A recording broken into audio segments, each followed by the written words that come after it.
Olá, graça e paz, bênçãos de Deus sobre você e sobre sua família. Uma pergunta, você já passou por um momento assim que tudo parecia dar errado? Imagino que sim. Isso acontece e infelizmente acontece muitas vezes. De repente é um carro que quebra, o dinheiro que falta, doença na família, um plano que a gente faz, porém não consegue realizar. As dificuldades muitas vezes nos fazem questionar por quê. A palavra de hoje nos ajuda a entender alguns desses porquês. Vamos ao texto, carta de Paulo aos Romanos, capítulo 8, verso 28. Sabemos que todas as coisas cooperam para o bem daqueles que amam a Deus, daqueles que são chamados segundo o seu propósito. Esse verso é muito amado e utilizado pelas pessoas de maneira geral. Muitas vezes é até um jargão entre os cristãos. Não fique assim, faz parte. Todas as coisas cooperam para o bem.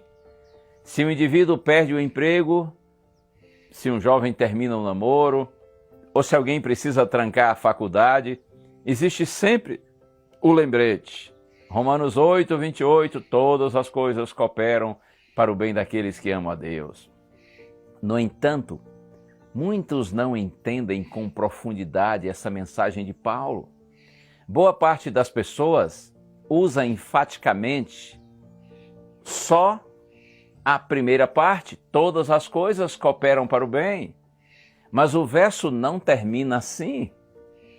A garantia de que tudo ocorre para o bem não é para todas as pessoas.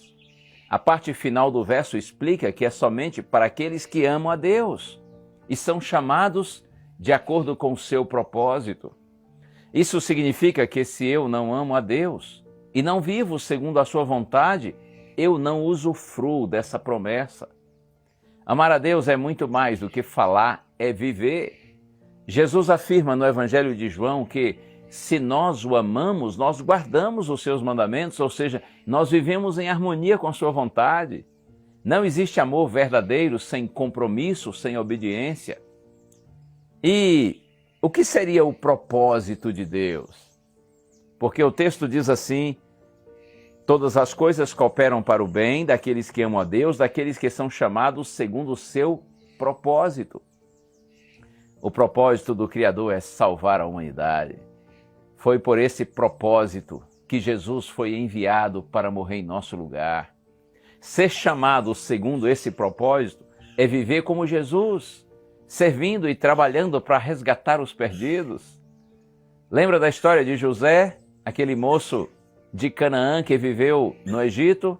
José foi vendido por seus irmãos, mas Deus o transformou no governador do Egito. Lembra da história de Jó? Ele perdeu tudo o que tinha, mas Deus devolveu tudo em dobro. E Paulo? Paulo sofreu perseguições por Jesus, mas Deus lhe reservou a coroa da vida eterna. Quando você ama verdadeiramente a Deus e vive segundo o propósito de Deus, você pode descansar na certeza de que absolutamente todas as coisas estão cooperando para o seu bem. Que essa promessa faça parte da sua vida. Lembre-se que as dificuldades do presente, por mais dolorosas que sejam, estão nos lapidando e nos preparando para um futuro muito maior. Deus seja louvado. Vamos orar juntos? Ó Deus, como é bom saber que todas as coisas cooperam para o bem daqueles que te amam. Nós entendemos, Senhor, que não significa que todas as coisas em si sejam boas, mas de que o Senhor age por meio de todas as coisas para o bem daqueles que te amam e procuram viver segundo o teu chamado, os teus propósitos. Cumpre essa promessa em nossa vida, Senhor, e ajuda-nos a permanecermos em Ti. É a nossa oração em Jesus. Amém.